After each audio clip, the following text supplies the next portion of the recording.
Hello friends, ಇವತ್ತು ನಮ್ಮ kitchen ಚಾನಲಲ್ಲಿ ಒಂದು ಸೋರೆಕಾಯಿಯಿಂದ ಬ್ರೇಕ್ಫಾಸ್ಟ್ ರೆಸಿಪಿಯನ್ನು ಯಾವ ರೀತಿ ಮಾಡ್ಬೋದು ಅಂತ ತೋರಿಸ್ತಿದ್ದೇನೆ. ಒಂದು ಸೋರೆಕಾಯಿ ತಗೊಂಡಿದ್ದೇನೆ, ಒಂದು 100 ಗ್ರಾಂ ಬೆಲ್ಲ, ಅರ್ಧ ಹೋಳು ತೆಂಗಿನಕಾಯಿ, ಒಂದು 1/4 kg ಅಕ್ಕಿಯನ್ನು ಕೂಡ ಇಲ್ಲಿ ತಗೊಂಡು 6 ತಾಸು ನೆನೆಸಿದ್ದೇನೆ ಫ್ರೆಂಡ್ಸ್.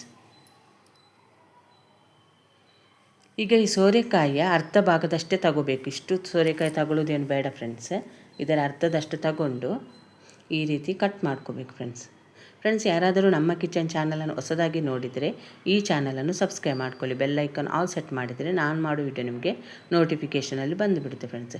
ಈಗ ನೀಟಾಗಿ ಸೋರೆಕಾಯಿನ ಈ ರೀತಿ ಸಿಪ್ಪೆಯನ್ನು ತೆಗಿಬೇಕು ಫ್ರೆಂಡ್ಸ್.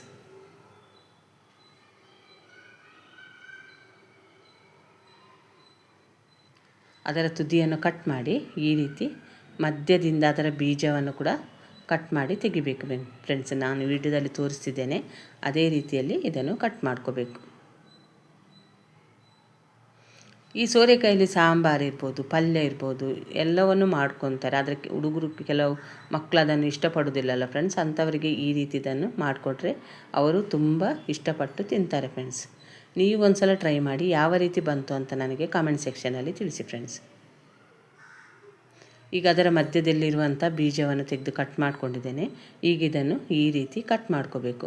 ಪೀಸ್ ಸ್ವಲ್ಪ ಸಣ್ಣದು ದೊಡ್ಡದಾದರೂ ಪರವಾಗಿಲ್ಲ ಫ್ರೆಂಡ್ಸ್, ಯಾಕಂದರೆ ಇದನ್ನು ಮಿಕ್ಸಿ ಜಾರಲ್ಲಿ ಹಾಕಿ ರುಬ್ಬುವುದರಿಂದ ಇದೊಂದು ಸ್ವಲ್ಪ ಸಣ್ಣದು ದೊಡ್ಡದಾದರೂ ಪರವಾಗಿಲ್ಲ. ಈ ರೀತಿ ಎಲ್ಲವನ್ನು ಕಟ್ ಮಾಡಿಕೊಂಡು ಅದನ್ನೊಂದು ಸಲ ತೊಳಿಬೇಕು ಫ್ರೆಂಡ್ಸ್. ನಾನು ಮಾಡೋ ವಿಡಿಯೋ ಏನಾದರೂ ನಿಮ್ಗೆ ಇಷ್ಟ ಆದರೆ ಆದಷ್ಟು ಲೈಕ್ ಮಾಡಿ, ಶೇರ್ ಮಾಡಿ, ನಮ್ಮ ಚಾನಲನ್ನು ಸಪೋರ್ಟ್ ಮಾಡಿ ಫ್ರೆಂಡ್ಸ್.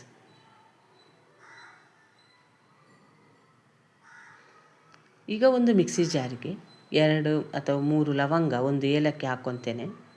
ಜೊತೆಗೆ ನಾನು ಕಟ್ ಮಾಡಿರುವಂಥ ಸೋರೆಕಾಯಿನ ಇಲ್ಲಿ ಹಾಕ್ಕೊತೇನೆ ಫ್ರೆಂಡ್ಸ್.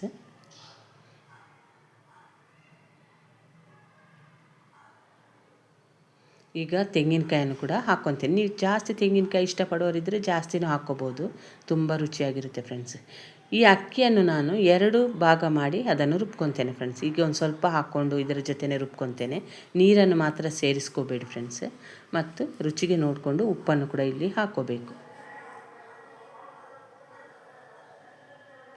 ಮತ್ತು ಇಲ್ಲಿ ಒಂದು ಸ್ವಲ್ಪ ಬೆಲ್ಲವನ್ನು ಹಾಕ್ಕೊತೇನೆ. ಪೂರ ಬೆಲ್ಲವನ್ನು ಹಾಕ್ಕೊಳ್ಳೋದು ಬೇಡ, ನಿಮಗೆ ಸ್ವೀಟ್ನೆಸ್ ಜಾಸ್ತಿ ಬೇಕಂದರೆ ಜಾಸ್ತಿ ಬೆಲ್ಲ ಹಾಕ್ಕೋರಿ. ರುಬ್ಕೊಂಡ್ಮೇಲೆ ಆಮೇಲೆ ಬೆಲ್ಲ ಕಡಿಮೆ ಆಗಿದ್ದರೆ ಸ್ವಲ್ಪ ಜಜ್ಜಿ ಬೇಕಂದರೂ ಹಾಕ್ಕೋಬೋದು ಫ್ರೆಂಡ್ಸ್.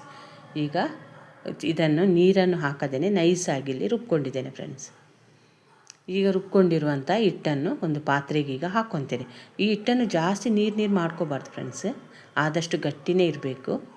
ಈಗ ಉಳಿದಿರುವಂಥ ಸ್ವಲ್ಪ ಅಕ್ಕಿಗೆ ಒಂದು 1/4 ಕಪ್ಪಷ್ಟು ನೀರನ್ನು ಹಾಕಿ ಅದನ್ನು ಕೂಡ ರುಬ್ಕೊಂಡು ಈ ಪಾತ್ರೆಗೆ ಹಾಕ್ಕೊತೇನೆ ಫ್ರೆಂಡ್ಸ್. ಈಗ ಇದನ್ನು ಮಿಶ್ರಣವನ್ನು ಚೆನ್ನಾಗಿ ಮಿಕ್ಸ್ ಮಾಡ್ಕೋಬೇಕು. ನಿಮಗೂ ಬಾಳೆ ಎಲೆ ಸಿಕ್ಕರೆ ಅಂತೂ ತುಂಬ ಒಳ್ಳೆಯದು ಫ್ರೆಂಡ್ಸ್. ನನಗೆಲ್ಲೂ ಬಾಳೆ ಎಲೆ ಸಿಕ್ಕಿಲ್ಲ ಅಂತ ನಾನು ಈ ತಾಟಿಗೆ ಒಂದು ಸ್ವಲ್ಪ ತುಪ್ಪವನ್ನು ಸವರಿ ಈ ತಾಟಿನಲ್ಲೇ ಹಾಕ್ಕೊತೇನೆ ಫ್ರೆಂಡ್ಸ್ ಹಿಟ್ಟನ್ನು.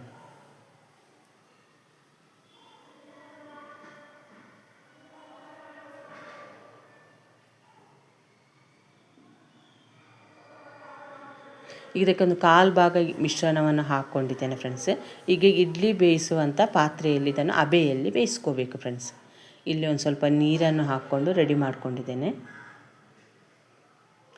ಈಗ ನಾನು ಈ ಮಿಶ್ರಣವನ್ನು ಹಾಕಿರುವ ಪಾತ್ರೆಯನ್ನು ಈ ಇಡ್ಲಿ ಬೇಯಿಸುವ ಪಾತ್ರೆಯಲ್ಲಿ ಇಡ್ತಿದ್ದೇನೆ ಫ್ರೆಂಡ್ಸ್. ಈಗ ಈ ತಾಟ್ ತುಂಬ ಈ ಮಿಶ್ರಣವನ್ನು ಹಾಕ್ಕೊತೇನೆ.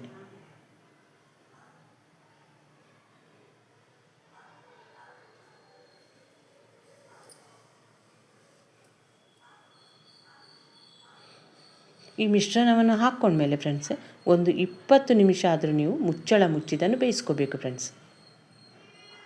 ಇದರ ಜೊತೆ ಯಾವುದೇ ಚಟ್ನಿ ಏನೂ ಬೇಡ ಫ್ರೆಂಡ್ಸ್. ಬೇಕಂದರೆ ಮೇಲೆ ಸ್ವಲ್ಪ ತುಪ್ಪ ಹಾಕಿ ನೀವು ತಿನ್ಬೋದು. ಈಗ 20 ನಿಮಿಷ ಆದಮೇಲೆ ನಾನು ನಿಮಗೆ ತೆಗೆದು ಇಡ್ಲಿ ಮುಚ್ಚಳ ಪಾತ್ರೆ ತೆಗೆದು ತೋರಿಸಿದ್ದೇನೆ ಫ್ರೆಂಡ್ಸ್. ಈಗ ಇದು ತಣ್ಣಗಾದಮೇಲೆ ಇದನ್ನು ಈ ರೀತಿ ಕಟ್ ಮಾಡ್ಕೋಬೇಕು ಫ್ರೆಂಡ್ಸ್.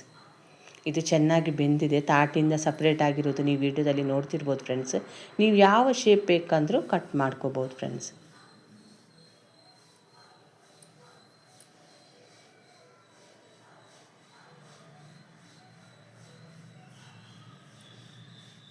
ನೋಡಿದ್ರಲ್ಲ ಫ್ರೆಂಡ್ಸ್, ಒಂದು ಸೋರೆಕಾಯಿಯ ಬ್ರೇಕ್ಫಾಸ್ಟ್ ರೆಸಿಪಿಯನ್ನು ಯಾವ ರೀತಿ ಮಾಡಿದೆ ಅಂತ. ಈ ವಿಡಿಯೋವನ್ನು ನೀವು ನೋಡಿದ್ದಕ್ಕೆ ನಿಮಗೆ ತುಂಬ ಧನ್ಯವಾದಗಳು ಫ್ರೆಂಡ್ಸ್. ನೀಟಾಗಿ ತಾಟಿಂದ ಈ ರೀತಿ ಎದ್ದು ಬರುತ್ತೆ ಫ್ರೆಂಡ್ಸ್. ಮಕ್ಳಿಗೆ ಕೊಡಬೇಕಂದ್ರೆ ಒಂದು ಸ್ವಲ್ಪ ಮೇಲೆ ತುಪ್ಪ ಹಾಕಿ ಕೊಟ್ಟರೆ ತುಂಬ ರುಚಿಯಾಗಿರುತ್ತೆ ಫ್ರೆಂಡ್ಸ್.